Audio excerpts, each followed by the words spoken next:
Good morning! Today is Monday and imbes na magtrabaho ay samahan nyo kaming pumunta sa isang coffee shop sa Tanay Rizal.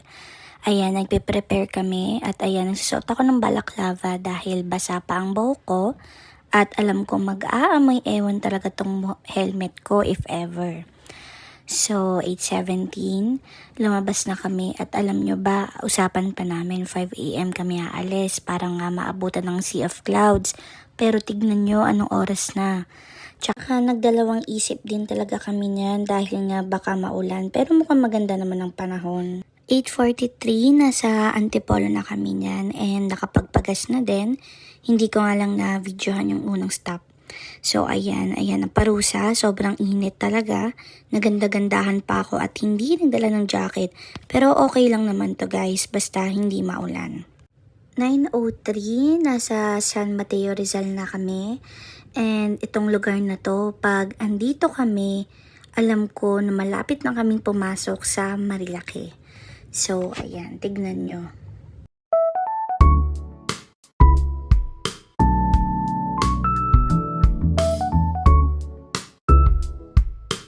So ayan, medyo madilim na pero dasal-dasal pa din na sana huwag tayong maabutan ng ulan. At ito na nga guys, nakapasok na kami sa tahimik na lugar ng Rizal.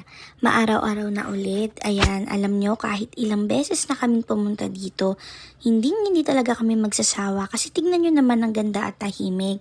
Nakaka-relax lalo na kapag mahilig ka sa nature.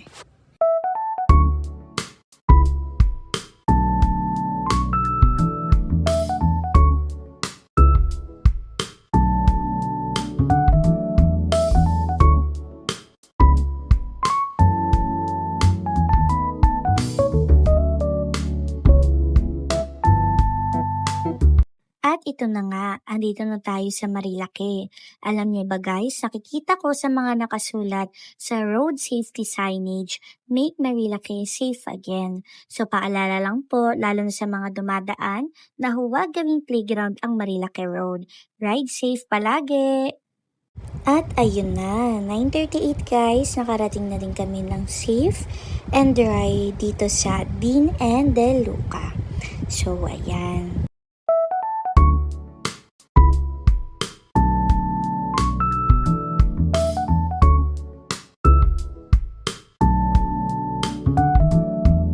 So ayan guys, nag-CR muna ako at nag-ayos.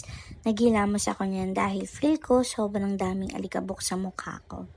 Ayan. So ayan guys, naka-order na kami.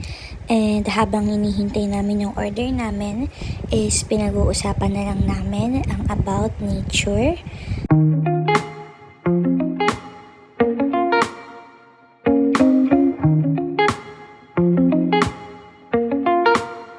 So ayun, dumating na ang aming order.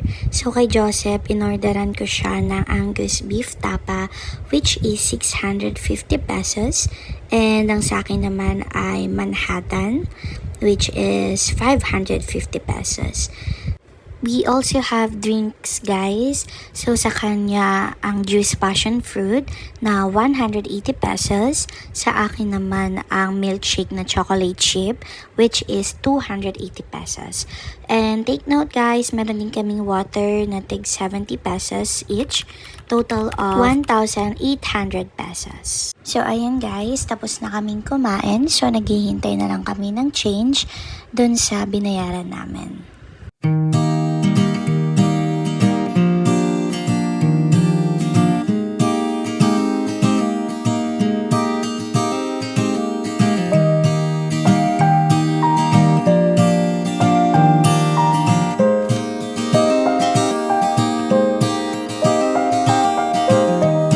So, ayun, tapos na din kaming mag-picture and kumain. Uuwi na kami since breakfast lang din naman talaga yung pinunta namin dito. Ayun guys, thank you for watching. Sa next vlog ulit. Bye!